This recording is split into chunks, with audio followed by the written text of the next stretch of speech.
तो चलिए दोस्तों, आज सुनते हैं केजीएफ चैप्टर 2 की कहानी। और चैनल पर नए हैं तो सब्सक्राइब ज़रूर कर लीजिएगा। और नेक्स्ट वीडियो में पुष्पा मूवी की जिक्र होगी। तो चलिए सुनते हैं। केजीएफ अध्याय 1 में घटनाओं का विवरण देने के बाद आनंद इंगलानी को एक आघात हुआ और उनके बेटे विजेंद्र बाकी की कहानी सुनाने के लिए कार्यभार संभालते हैं। रॉकी ने स्पष्ट उत्तराधिकारी विराट को मार डाला और केजीएफ पर कब्जा कर लिया। गुरु पांडियल एंड्रूज और राजेंद्र देसाई के सहयोग को सुनिश्चित करने के लिए रीना को बंधक बनाकर और विरोध करने पर कमल को मार डाला। वह 8 छिपी खदानों में काम शुरू करने के आदेश जारी करता है। इस बीच अधीरा फिर से सामने आता है और एक चौकी पर सभी गुंडों को मार देता है।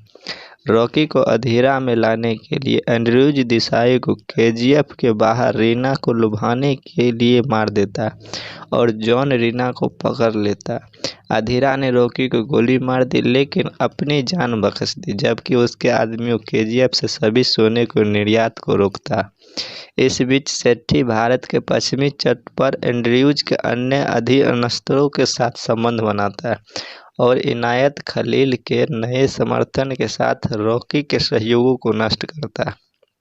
लेकिन रॉकी के सहयोगी सेठी के सहयोगी को मार देते हैं और तट पर फिर से कब्जा कर लेते हैं। एक स्वस्थ रॉकी रीना के साथ खलील के साथ सोने का सौदा करने के लिए दुबई जाता है और उससे कलाश्री को भी खरीदता है। रॉकी और उसके गिरोह ने अधीरा को गंभीर रूप से घायल कर दिया और अपने नए अर्जित हथियारों से उनके गुर्गों को मार डाला।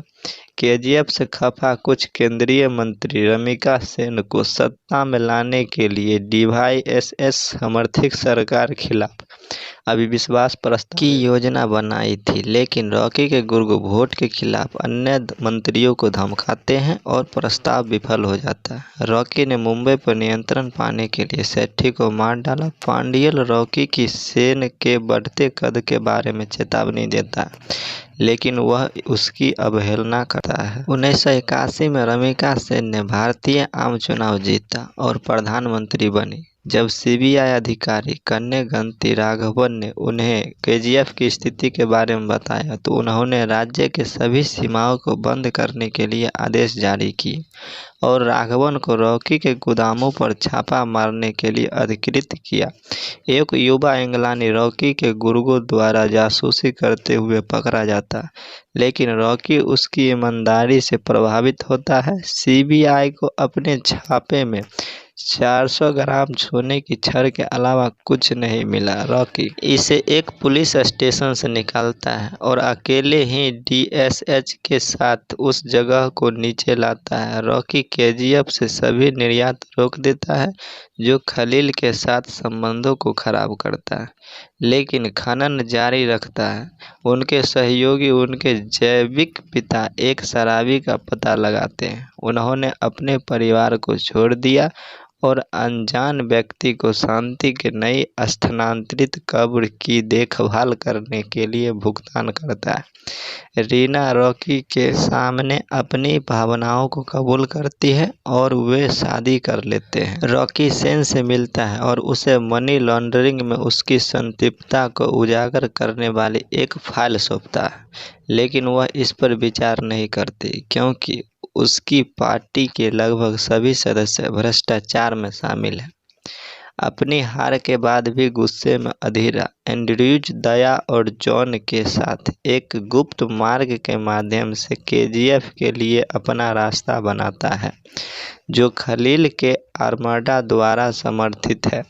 जैसा ही हीना रॉकी को अपनी प्रेगनेंसी के बारे में बताती है, अधीरा उसे जान से मार देती है। आगामी संघर्ष में रॉकी की सेना ने एंड्रूज और दया को मार डाला, जबकि रॉकी ने जॉन को मार डाला और अधीरा को मौत के घाट उतार दी। रॉकी और उनके गुर्गों ने संसद में सेन के भाषण को बाधित किया और पांडियल को मार डाला, जिसने गुरूर पर हमले का मंचन किया था, जिसके लिए अधीरा को फंसाया गया था और गुरूर के हमले के बारे में अधीरा को पहले ही सूचित कर दिया था। वह भी वही था जिसने अधीरा को गुप्त मार्ग दिखाया, एंड्रयूज को रॉकी को काम पर रखने के लिए प्रेरित किया और विश्वास प्रस्ताव नाटक का मंच किया दिल्ली में, और सेठी को रॉकी का विश्वास हासिल करने के लिए खलील के साथ सेना में शामिल होने के लिए राजी किया। सेन रॉकी के खिलाफ डेथ वारंट जारी करता है और भारतीय सेना को लागू करता है। रॉकी केजीएफ को खाली कर देता है और अपने सेना के कैश के साथ एक जहाज पर चला जाता है। जाने से पहले रॉकी सभी केजीएफ कर्मचारियों के लिए एक नई कॉलोनी बनाता है।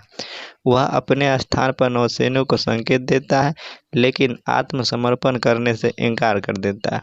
सेन केजीएफ और रॉकी के जहाज पर बमबारी करने के लिए आदेश जारी करता है और वह सोने के साथ समुद्र में डूब जाता है, जो आज तक खोया रहता है।